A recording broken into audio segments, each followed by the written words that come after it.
former State Department spokeswoman and now Tennessee congressional candidate Morgan Ortagus. That's the big news. We probably won't have time to talk about that tonight. Let's talk first about the news we heard just before we came on air. This announcement from the White House that President Biden has agreed to meet Putin. It's a deal brokered by the French if Putin agrees not to invade. What do you make of this? Well, my initial reaction, I went back, Steve, this morning and looked at some of the Sunday show appearances by this administration. And John Kirby, who is the spokesperson for the Pentagon, mentioned this morning, he said that they're willing to look at offensive missile capabilities in Europe. I read that as being very troubling. We should not be negotiating our offensive military capabilities and where our troops and where our military equipment is positioned in Europe.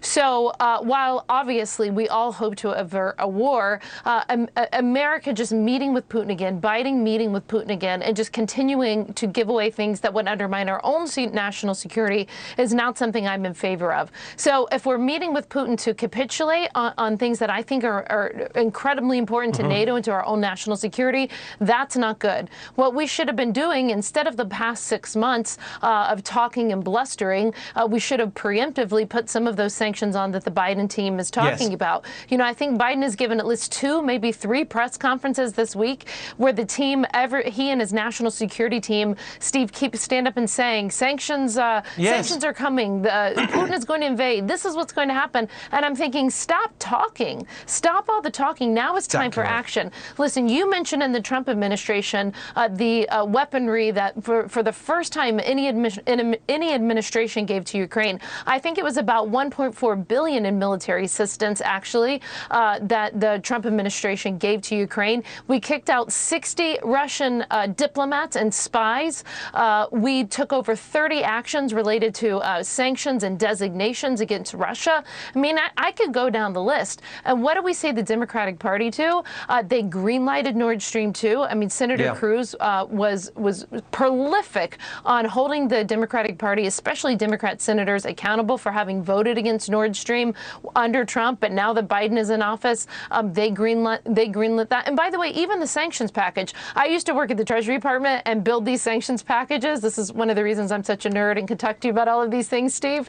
And this sanctions package that the Deputy National Security Advisor put forward that you just showed on your show, it lacks the teeth, the things that are really going to hurt Putin if you were trying to prevent a war.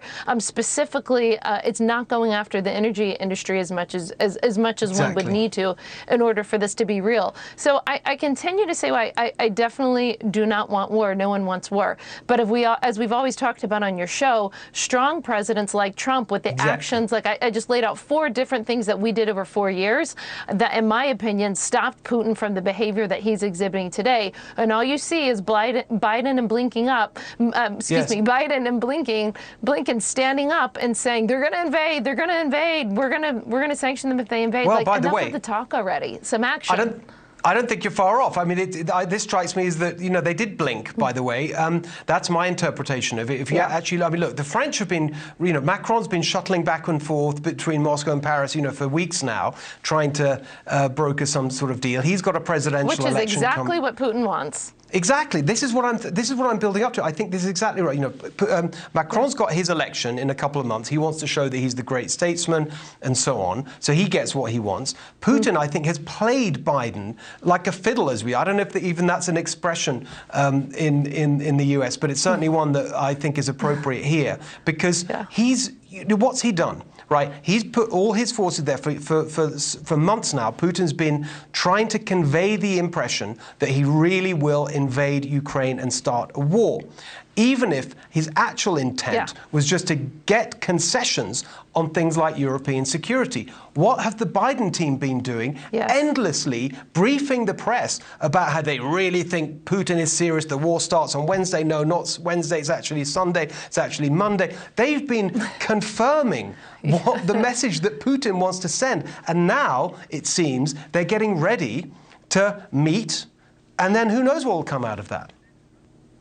Yeah, I think that we have to watch closely if there is a meeting, what are they giving away in this meeting? And Yes. if we're talking about giving concessions away on our offensive capabilities in Europe, I find that to be a big problem. One other thing for your audience to know, Steve, you know, this is the kind of stuff that we got in the weeds on, that President Trump and Mike Pompeo were working on. There was something called the INF Treaty that we got out of in the Trump administration because the Russians were cheating. We had a lot of Democrats that criticized us for that, but we said, listen, we're not going to stay in a treaty that we're the only ones who are actually following the treaty, and especially when the Russians are cheating.